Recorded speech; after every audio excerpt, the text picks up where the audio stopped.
all of you guys. I think I got one for... Who's the supervisor or ranking officer here? He's not on scene right now. Okay, so this guy comes out here and asks us to leave the parking lot. I mean, he can ask us, but do you realize how that looks when you come and ask us something arbitrary that we don't have to do? Like, you know that it's trying to enforce will. I mean, we're supposed to be the victims here, but why? Why? You have to. Why? Why come out and even approach us if that dude doesn't have the authority? Keep it separate, so there's no further issue. Yeah, you want to leave. You're right. When you start pointing shit out, that's what happens right there. Because you're wrong. You shouldn't approach me. You shouldn't have said. He can, right? I can ask. Give me $5. Can I have $5? That's his shit. Can I have $5? And I would say no. No, exactly. But that's weird, dude. Why am I going to ask you for $5? If we're in McDonald's, do you tell the guy behind you, hey man, I'm a police officer. I need you to take 10 feet. You're obstructing right now, bro. That's stupid. Why come over here and say? This case is a textbook example of how power, authority, and ego collide when civilians know their rights better than the officers confronting them. What you're about to watch isn't just two random police encounters. It's a slow-burning lesson in how lawful behavior is often mistaken for defiance, and how simple words like "can you" become weapons when delivered by someone wearing a badge and AGUNI in the first interaction. We see an officer make what he calls a request. Anything to people that have a right to stand here unless the property management asks us to leave. That's all you need to tell him. If he said, can you ask him to leave? Can I answer your question? Go ahead, yes. Because obviously this guy doesn't want you. To avoid any further issue, we just ask you, hey man, can you just leave? You can totally say no. Be like, no, I'm not gonna do that. Okay, cool. I get it, but and as long as you stay separated, it's not even big. But listen, you guys get a lot of calls when videos get put up on the internet, and it's because of little things like that. Like, that's what I'm trying to tell you. That shit, people don't like. I'm a grown ass man, dude. I don't want you telling me what to do unless I'm breaking the law. You know what I mean? That's what people don't like. Did he tell you what to do? Did he ask you to leave? You're wearing a uniform with a gun. I mean, that's automatically an intimidation factor right there. That's maybe not for me, but for other people. Assume it's a directive. They have to listen to you. Most people, you assume most because people think a cop tells you. Well, we weren't. You guys were here first. It's an intimidation. You're coming up with. We saw you guys here. I don't think I've been intimidating at all. I'm not talking about you. I'm saying I'm just doing that. Coming out. This moment right here highlights one of the most misunderstood aspects of police encounters: authority versus consent. The speaker is making a crucial legal point. Police officers are allowed to ask almost anything, but civilians are not required to comply unless there is lawful authority backing it up. And that distinction matters. When an officer approaches and asks someone to leave private property, the legal justification must come from the property owner or management, not the officer's personal judgment. Without that, the officer is acting outside their lane. What makes this situation tense is not the request itself, but the implication behind it. I want this to be just taken care of, and like I said, I advise that you guys take care of it through court. Super simple. Yeah. And I just don't want any more. I was hoping we could do it without court, man, because I hate dragging anybody. I get it, but we're past that. We'll let you guys go back to your day. I'm just trying to give you some insight, man. That little stuff like that is what drives the videos, what drives more people to do this. It seems stupid. Like, he can ask you, yes, but that little tiny thing pisses not. Bro, I have a 250,000 followers. It's not just me standing here. Do you understand? 10,000 followers, 130 something followers. Like, dude, there's hundreds of thousands of people.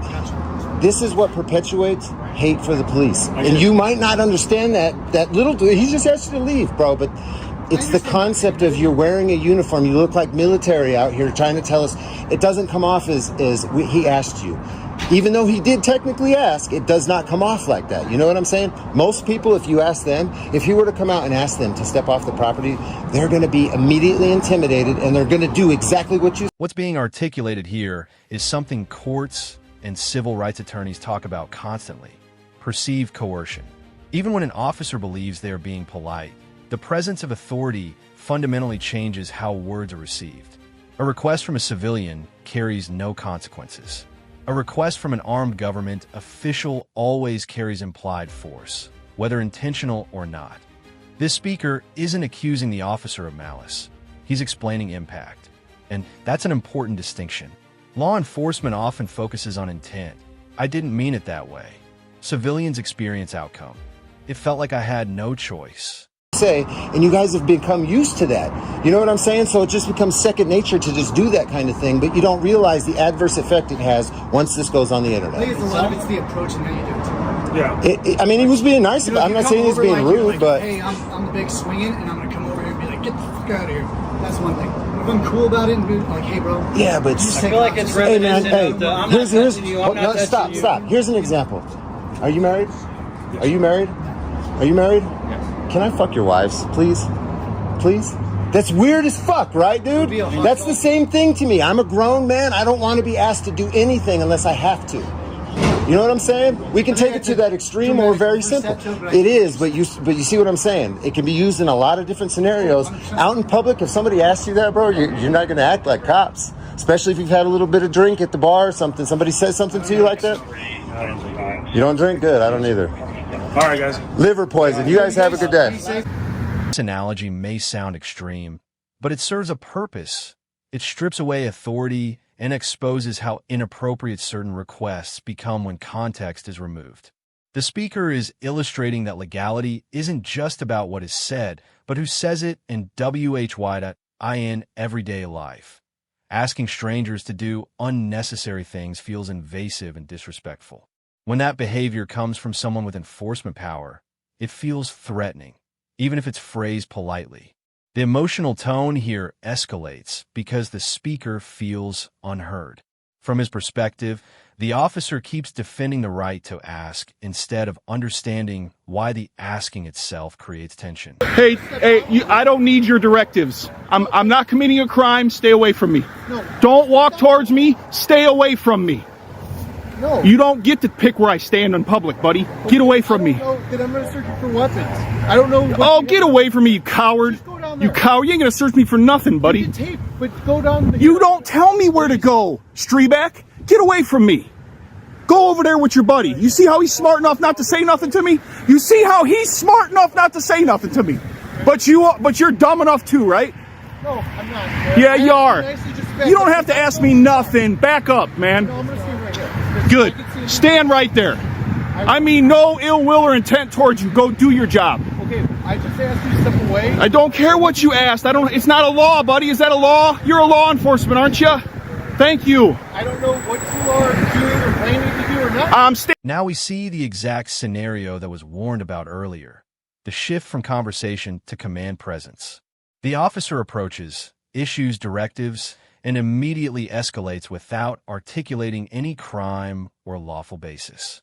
This is the moment where constitutional protections matter most. The individual filming is asserting core rights, freedom of movement, freedom from unreasonable searches, and freedom from unlawful orders. The officer's language, "I'm going to search for weapons," carries enormous legal weight, yet no justification is provided.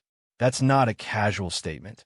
It's a declaration of authority that requires legal grounds. Standing here with the camera in my hand, genius. Well, I can stand here just as you can stand there then. Yeah, well, I didn't say you couldn't stand there. I didn't try to tell you to go somewhere like you did me, jackass.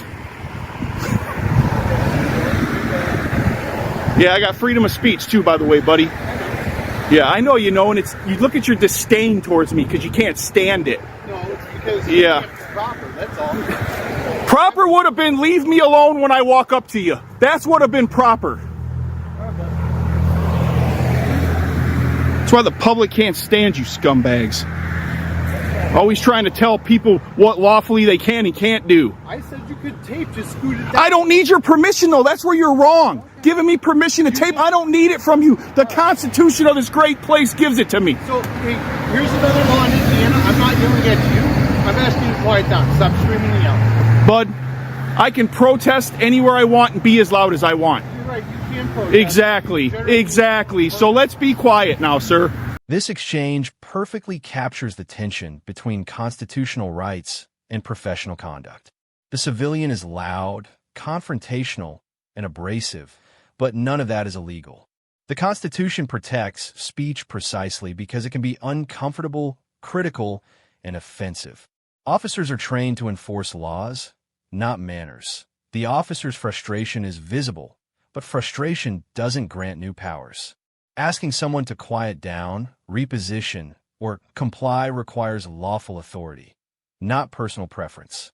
This is where many officers stumble, mistaking discomfort for danger and disrespect for obstruction. Okay, stop screaming. Number 63. This is my normal voice, buddy. Okay. This is my normal voice.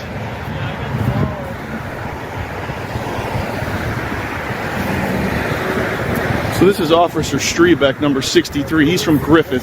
Do not walk up. He's a moron. Then we got number 9. Giving you a legal lawful directive. Do not walk up on the We got number 63. This is his car. He's a canine douche. Got number 8.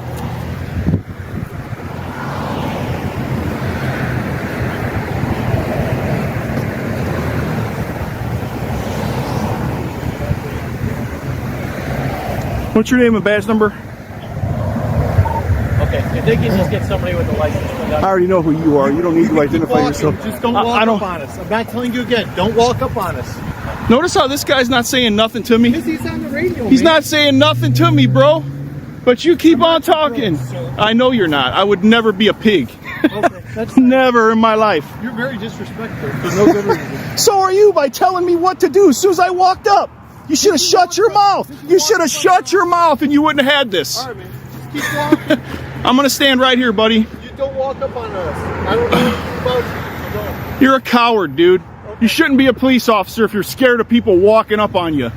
This narrator's observation ties both encounters together into a single lesson. Requests backed by authority are rarely just requests. When compliance is optional, officers are calm. When compliance is refused, the mask slips. Tone hardens. Threats emerge. Rights become obstacles. This pattern is why civil rights auditors exist. It's not about provoking police. It's about documenting how power is exercised when challenged. The first interaction showed restraint and dialogue. The second revealed how quickly the restraint disappears when someone refuses to yield ground. This case leaves us with clear takeaways. Police officers do not gain authority simply by asking. Lawful orders require lawful justification. Civilians do not lose their rights because an officer feels uncomfortable, challenged, or disrespected. And professionalism isn't measured by compliance. It's measured by restraint. Both encounters demonstrate how quickly everyday situations turn hostile when officers overstep and civilians push back. The law is not flexible based on emotion, ego, or uniform. Rights exist precisely to prevent authority from becoming tyranny.